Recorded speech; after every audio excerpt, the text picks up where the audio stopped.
Hi friends, welcome to my channel. ಎಲ್ಲರೂ ಹೇಗಿದ್ದೀರಾ? ಆರಾಮಾಗಿದ್ದೀರಾ ಅಂತ ಅನ್ಕೋತೀನಿ. ನಾನು ಆರಾಮಾಗಿದ್ದೀನಿ. ಬನ್ನಿ ಫ್ರೆಂಡ್ಸ್, ಇವತ್ತು ಅಮ್ಮ ಏನು ರೆಸಿಪಿ ತೋರಿಸ್ಕೊಡ್ತಿದ್ದೀರಂತ ತೋರಿಸ್ತೀನಿ. ಇವತ್ತು ಅಮ್ಮ ಕಾಮೆಂಟ್ ಮಾಡಿ ಹೇಳಿ ಹೇಗೆ ಬಂತು ಅಂತ.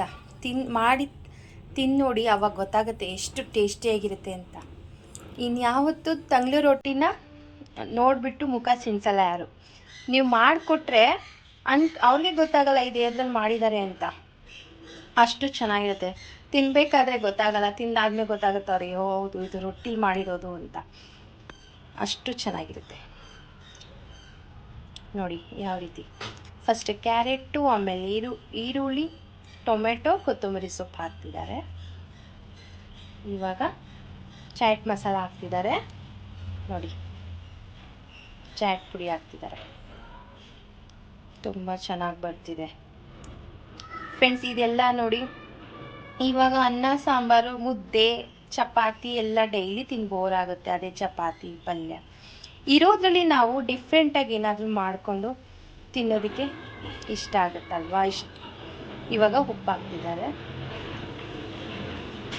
ರುಚಿಗೆ ತಕ್ಕಷ್ಟು ಉಪ್ಪು ನೋಡಿ ಹಾಕ್ತೀನಿ. ಅದೇ ತಿನ್ನೋದಕ್ಕೆ ಬೇಜಾರಾಗುತ್ತೆ ಮಕ್ಕಳಿಗೆ. ಇವಾಗ ಚಪಾತಿ ತಿಂತೀನಿ ಡೈಲಿ, ಬೋರಿಂಗ್ ಆಗುತ್ತೆ. ನಿಂಬೆಹಣ್ಣು ಹಾಕ್ತಿದ್ದಾರೆ. ಈ ರೀತಿ ವಿಧವಾಗಿ ಮಾಡಿ ಕೊಟ್ಟರೆ ಎಷ್ಟು ಇಷ್ಟಪಟ್ಟು ತಿಂತಾರೆ ಮಕ್ಕಳಾಗಲಿ ದೊಡ್ಡವರಾಗಲಿ. ದೊಡ್ಡವ್ರಿಗೂ ಸಹ ಖುಷಿ ಆಗುತ್ತೆ. ಸ್ನ್ಯಾಕ್ಸ್ ಟೈಮಲ್ಲಿ ಬಿಡಪ್ಪ ಏನೋ ಒಂದು ಮಾಡಿಕೊಟ್ಟಿದ್ದಾರೆ ನಮ್ಮ ಮನೇಲಿ, ಚೆನ್ನಾಗಿದೆ. ಅದೇ ದಿನ ಡೈಲಿ ತಿಂದು ಬೋರ್ ಆಗಿದೆ, ಇವತ್ತೇನೋ ಡಿಫ್ರೆಂಟ್ ಆಗಿದೆಯಲ್ಲ, ಟೇಸ್ಟ್ ನೋಡೋಣ ಅಂದ್ಬಿಟ್ಟು ತಿಂದ್ಬಿಟ್ಟು ಅವರು ಖುಷಿ ಪಡ್ತಾರೆ. ಚೆನ್ನಾಗಿತ್ತು ಅಂತ ಹೇಳ್ತಾರೆ. ನಿಮ್ಮ ಮನೆ ನೀವು ಟ್ರೈ ಮಾಡಿ ನೋಡಿ, ತುಂಬ ಚೆನ್ನಾಗಿ ಬರುತ್ತೆ. ಇವಾಗ ಗ್ರೀನ್ ಚಟ್ನಿ ಹಾಕ್ತಿದ್ದಾರೆ. ಗ್ರೀನ್ ಚಟ್ನಿ ರೆಸಿಪಿ ಹಾಕಿದ್ದೀನಿ ನಾನು, ವಿಡಿಯೋ ನೋಡಿ.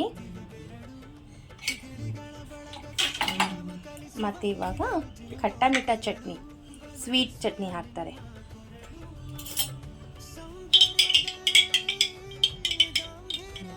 ಸ್ವೀಟ್ ಚಟ್ನಿ ಹಾಕ್ತಾ ಇದ್ದಾರೆ.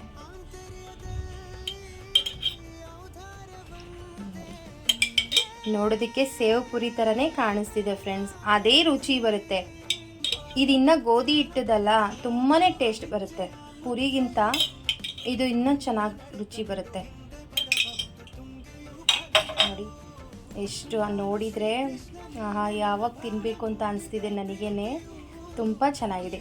ಇವತ್ತು ನಮ್ಮಮ್ಮ ಮಾಡಿರೋ ರೋಟಿ ಚಾಟ್ ತುಂಬ ಇಷ್ಟ ಆಗಿದ್ರೆ ನಿಮಗೆ ಪ್ಲೀಸ್ ಲೈಕ್ ಮಾಡಿ, ಶೇರ್ ಮಾಡಿ, ಕಾಮೆಂಟ್ ಮಾಡಿ, ಸಬ್ಸ್ಕ್ರೈಬ್ ಮಾಡ್ಕೊಳ್ಳಿ. ಸಬ್ಸ್ಕ್ರೈಬ್ ಮಾಡ್ಕೊಳ್ಳೋದು ಮರಿಬೇಡಿ. ಬಾಯ್, ಥ್ಯಾಂಕ್ ಯು.